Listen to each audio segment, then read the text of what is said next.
दोस्तों, mutual fund के regular updates और बेस्ट म्यूचुअल फंड जानने के लिए आप मेरे साथ जुड़ सकते हैं। नीचे वाला जो लाल कलर का बटन है इसको दबा दीजिए और ये जो घंटे वाला निशान है इसमें ऑल नोटिफिकेशन ऑन कर दीजिए। मार्केट में एक बड़े फॉल की तैयारी हो चुकी है। नास्डैक और डो जोन्स लगातार गिर रहे हैं, 3 से 4% लास्ट वीक में गिर चुके हैं। तो इसका असर निफ्टी के ऊपर क्या होने वाला है, सोमवार को कितना मार्केट गिर सकता है और आपको क्या स्ट्रेटेजी अपनानी चाहिए, ये वीडियो में बहुत डिटेल में बताने वाला हूं। ये वीडियो में आपको यह भी बताने वाला हूं कि इसके पीछे का रीजन क्या है, क्यों मार्केट गिर रहा है और कितना आगे गिर सकता है, आपको क्या करना चाहिए। तो ये वीडियो को पूरा जरूर देखना। नमस्कार दोस्तों, मेरा नाम है गिरधर। चलिए वीडियो शुरू करते हैं। जैक्सन होल स्ट्रेटेजी की मीटिंग के अंदर इन्फ्लेशन को कम करने के लिए, क्योंकि यूएसए अभी लगातार इन्फ्लेशन की चपेट में है, इन्फ्लेशन को कम करने के लिए यहां पे कुछ फैसले लिए गए और इसमें से एक कारण यह भी निकल के आया कि अभी मार्केट को थोड़ा सा फील करना पड़ेगा, यानी कि इसको सहन करना पड़ेगा, थोड़ा सा सफर करना पड़ेगा। तो यहां पे एक बहुत ज्यादा एक जो सिग्नल है वो यहां पे दिखता हुआ नजर आ रहा है और इसी की वजह से जैसे ये मीटिंग हुई इसके तुरंत बाद में अगर आप नास्डैक देखेंगे, आप डो जोन्स देखेंगे तो उसमें लगातार गिरावट देखने को मिल रही है। अगर आप नास्डैक देखेंगे 4% गिर चुका है, डो जोन्स 3% गिर चुका है और इसके साथ में अगर आप कुछ स्टॉक की बात करेंगे, गूगल को देखिए, गूगल 5.5% गिर चुका है, एप्पल 3.77% गिर चुका है और इसके बाद बारी आती है निफ्टी की। तो निफ्टी कितना गिर सकता है, सोमवार को गिरना तो तय है, लेकिन कितना गिरेगा आपको क्या लगता है, कमेंट बॉक्स में जरूर बताइए। लेकिन मेरे हिसाब से जितना यूएसए का मार्केट गिरता है उसका प्रोपोर्शनली मार्केट इंडिया का गिरता हुआ नजर आता है। तो आपको यहां पे 2 से 3% की गिरावट आप एक्सपेक्ट कर सकते हैं इंडिया का निफ्टी के अंदर में। और आप यहां पे बहुत बड़ी चीज ये देखेंगे कि इन्फ्लेशन को कम करने के लिए सारी चीज हो रही है। तो इन्फ्लेशन से मार्केट क्यों गिरता है, सबसे पहले वो चीज समझ लेते हैं। एकदम आसान भाषा में आपको बताता हूं, क्योंकि मीटिंग में बड़े बड़े डिसीजंस होते हैं, हमको बहुत सारे चीज समझ में भी नहीं आते हैं। तो आपको बहुत आसान भाषा में बताता हूं। मान लीजिए कि इन्फ्लेशन है, इन्फ्लेशन को कम करने के लिए लोग क्या करते हैं, इंटरेस्ट रेट बढ़ा देते हैं। अब इंटरेस्ट रेट क्या होता है, इंटरेस्ट रेट बढ़ाने से क्या होगा, जैसे बैंक है, अगर आपका इंटरेस्ट रेट बढ़ता है तो बैंक भी अपना इंटरेस्ट रेट बढ़ाएगा, यानी कि एफडी का इंटरेस्ट रेट बढ़ेगा और डेप्थ होगा तो उसका इंटरेस्ट रेट बढ़ेगा।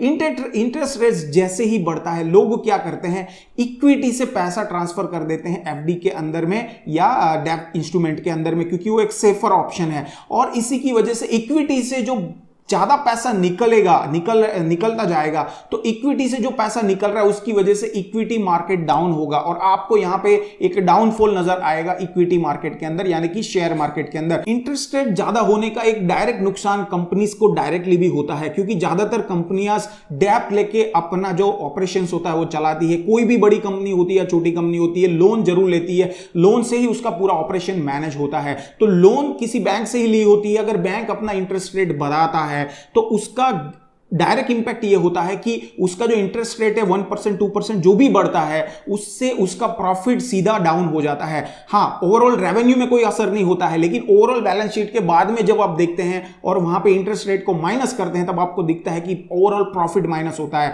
तो ओवरऑल प्रॉफिट जब माइनस होता है तब वो बैंक का परफॉर्मेंस या वो कंपनी का परफॉर्मेंस डाउन होता है और उससे ज्यादातर नुकसान ये होता है कि उसका स्टॉक प्राइस गिर जाता है और ओवरऑल स्टॉक प्राइस जब गिरता है तब आपको देखने को कि शेयर मार्केट पूरा गिर जाता है। तो ये पूरा वैसा वर्षा भी चलता है। अगर इंटरेस्ट रेट मान लीजिए कम होता है कोई भी देश का, तो यहां पे इंटरेस्ट रेट कम होने की वजह से लोग एफडी से पैसा निकाल लेंगे, डेब्ट से पैसा निकाल लेंगे और वो पैसा आप सीधा शेयर मार्केट में डाल देंगे, तो शेयर मार्केट ऑब्वियसली अप जाएगा। तो इंटरेस्ट रेट पे काफी यहां पे शेयर मार्केट जो है वो डिपेंडेंट है। अब बात करते हैं कि निफ्टी कितना गिर सकता है। निफ्टी जैसे मैंने आपको बताया 2 से 3% की गिरावट आपको देखने को मिल सकती है मंडे को, लेकिन अगर आप यूएस मार्केट में नास्डैक को देखेंगे तो नास्डैक यहां पे 4% गिर चुका है। नास्डैक में ज्यादातर आईटी कंपनीज होती है, गूगल एप्पल जैसी कंपनीज, तो वो आईटी कंपनीज यानी कि नास्डैक जो 4% गिरा है, तो आप सीधा साधा अंदाजा लगा सकते हैं कि सोमवार को जब मार्केट खुलेगा जो आईटी कंपनीज है उस पर ज्यादा प्रभाव पड़ेगा, आईटी कंपनीज ज्यादा डूबने वाली है।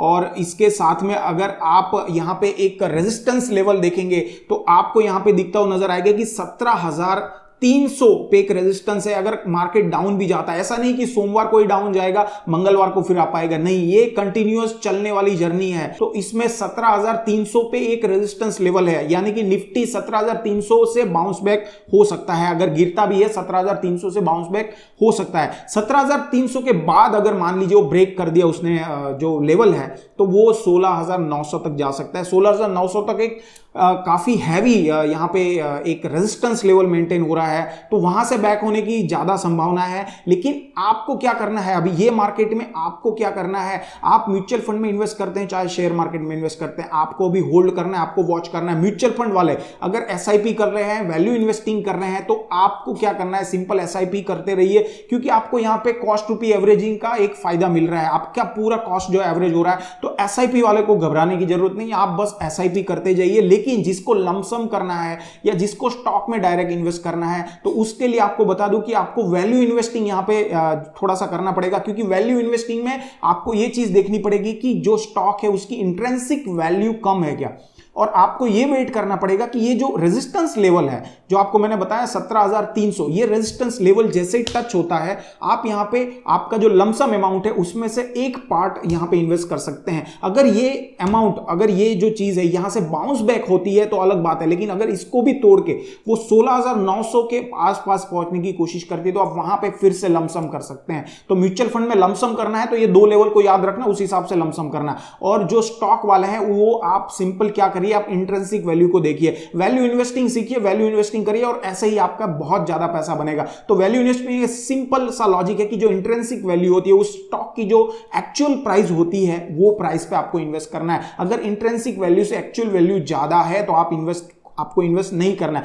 और उसके लिए आप टिकर टैप को सिंपली यूज कर सकते हैं। मैं खुद यूज करता हूं। टिकर टैप के अंदर में आपको कोई भी स्टॉक की जो इंट्रिंसिक वैल्यू होती है वो दिखाती है। इंट्रिंसिक वैल्यू पे वो स्टॉक है, कम है, ज्यादा है, आपको राइटली ये समय पे आपको इन्वेस्ट करना चाहिए या नहीं करना चाहिए। दोस्तों मैं बार बार आपको बता रहा हूं कि ये पूरा साल जो है वॉलेटाइल साल है, यानी कि वॉलेटिलिटी मार्केट में पूरी बनी रहेगी, तो ये इसमें रिस्क बहुत रहेगा। तो आप लमसम जब भी करने का सोचे तब लमसम उसी टाइम पे करें जब मार्केट गिरता है।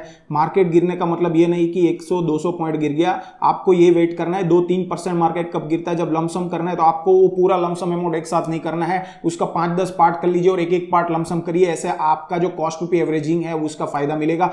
दूसरा है, अगर आप एसआईपी कर रहे हैं, कंटिन्यू एसआईपी करते रहिए, आपको कोई प्रॉब्लम नहीं है। लेकिन अगर आप स्टॉक में इन्वेस्ट करते हैं तो आपको इंट्रिंसिक वैल्यू के ऊपर में थोड़ा सा फोकस बनाए रखना है, और उसके लिए आप बहुत सारे टूल यूज कर सकते हैं, जिसमें टिकट पे है। तो ये पूरा वीडियो का सार है। आपको अगर कुछ भी डाउट है मुझे कमेंट बॉक्स में जरूर बताइए, और सावधान रहिए, क्योंकि आगे मार्केट जो आ रहा है उसमें क्रैश आपको दिखता हुआ नजर आएगा, धीरे धीरे कम होगा, मार्केट गिरता हुआ नजर आएगा।